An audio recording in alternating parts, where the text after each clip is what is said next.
ప్రకారంగా మనకు నీళ్ళు వస్తాయి 45, 21, 14. బచావత్ అవార్డు ఏం చెప్పింది మనకు? గోదావరి నీళ్లు పోలవరం ద్వారా కృష్ణాకు మళ్లిస్తే 45 అబోవ్ నాగార్జున సాగర్, 21 మహారాష్ట్ర, 14 కర్ణాటకకు చెందుతాయి. ఇంతకు మించి తీసుకపోతే కూడా ఇదే రేషియోలో పై రాష్ట్రాలకు హక్కు ఉంటుంది అని బచావత్ ట్రిబ్యునల్ అవార్డు ఇచ్చింది. అయితే వీళ్ళు గోదావరి బంకచెర్ల పెట్టంగానే ఏమైంది? గోదావరి బంకచెర్ల ప్రపోజల్ ఇయ్యంగానే కర్ణాటక, మహారాష్ట్ర ఉత్తరాలు రాసినాయి. ఇది కర్ణాటక రాసిన ఉత్తరం, ఇది మహారాష్ట్ర రాసిన ఉత్తరం. ఏదైతే నది పరివాహక ప్రాంతంలో ఉండే అన్ని రాష్ట్రాలను కూడా కామెంట్స్ అడుగుతాడు. కర్ణాటక ఏం రాసిండు? జస్ట్ చదివి వినిపిస్తా. Now, according to the instant PFR, the state of Andhra Pradesh is diverting additional 243 TMC under Polavaram Bankacherla link project, from which Karnataka would become entitled for further additional use of 64 TMC as per the interstate agreement mentioned above. అని Bachawat award లెక్క ప్రకారంగా ఏదైతే ఆ 14 TMC లెక్క ఉందో ఆ 14 TMC లెక్క ప్రకారంగా మీరు గోదావరి బంకచెర్ల ప్రాజెక్టు కడితే మాకు 64 TMCలు వస్తాయి. డేట్ చెప్పండి, మేము ఆ రోజుకి 64 ఆపుకుంటాం మీదనే కృష్ణా నది జలాలు అని చెప్పి ఇది కర్ణాటక రాసిన ఉత్తరం.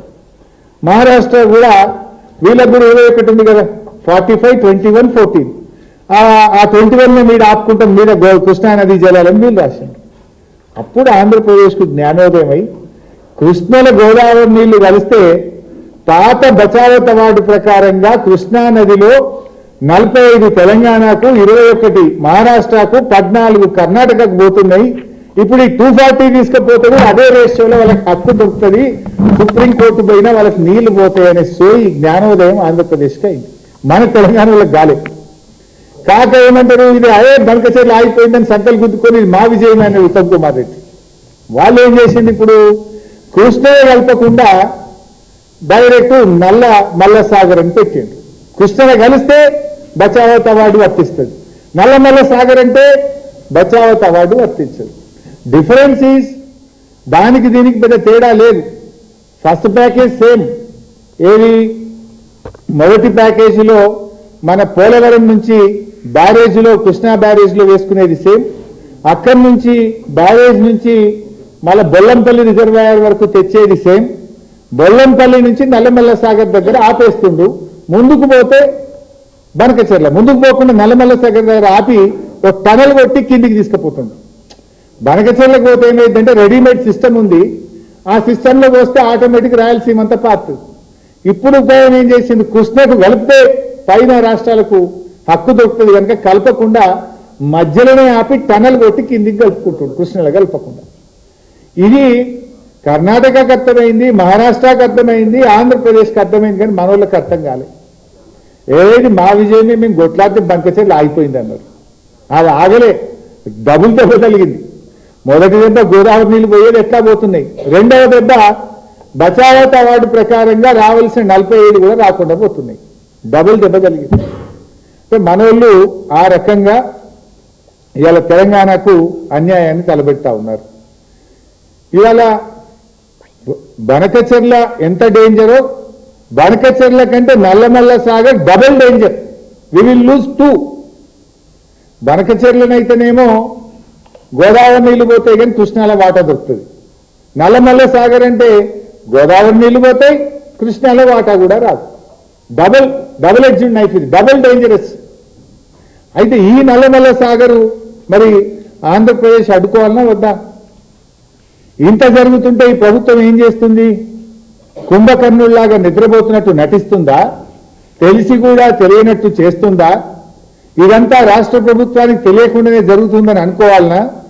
లేదు, చంద్రబాబు, రేవంత్ రెడ్డి ఇద్దరూ పరస్పర సహకారంతో ముందుకు పోతున్నారని అర్థం చేసుకోవాలనా? ఎందుకంటే ఇంత డేంజర్. పక్కన కర్ణాటక మేల్కొన్నది, మహారాష్ట్ర మేల్కొన్నది, తెలంగాణ ఎందుకు మేల్కొంటలేదు? ఇవాళ ఇంకా డేంజరస్ పాయింట్, ఇవాళ నేను చెప్పాల్సినటువంటి ఇంపార్టెంట్ 2 పాయింట్లు ఇప్పుడు చెప్పబోతా ఉన్నా, కీలకమైనటువంటి. ఇప్పుడు ఆ రోజు ఢిల్లీ మీటింగ్ పోనన్నాడు, పోయిండు.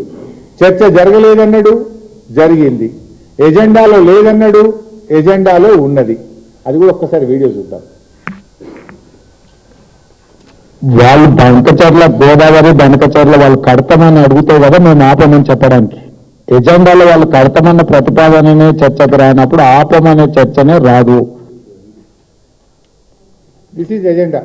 ఈ కాపీ కూడా మీ అందరికి షేర్ చేస్తాం. ఎజెండాలో agenda point submitted by Andhra Pradesh number 1 Godavari Banakacherla link project. ఇంత స్పష్టంగా ఎజెండాలో ఫస్ట్ పాయింట్ గోదావరి బనకచెర్ల. ఎంత పచ్చి అబద్ధం రేవంత్ రెడ్డి మాట్లాడిండో మీరు చూసిండ్రు. నెక్స్ట్.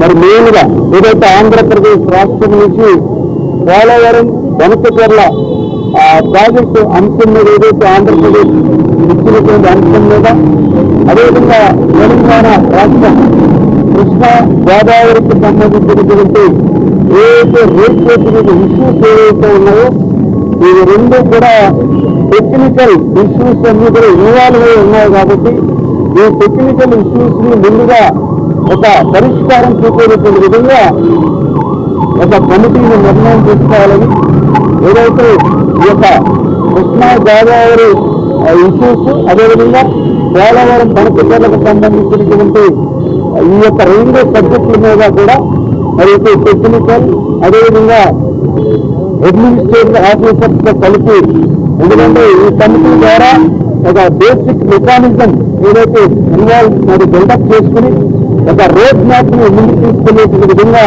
ఈ యొక్క టెక్నికల్ అదేవిధంగా అడ్మినిస్ట్రేషన్ ఆఫీసర్స్ తో కలిపేటువంటి కమిటీ కూడా పెద్ద కాలయాపంలో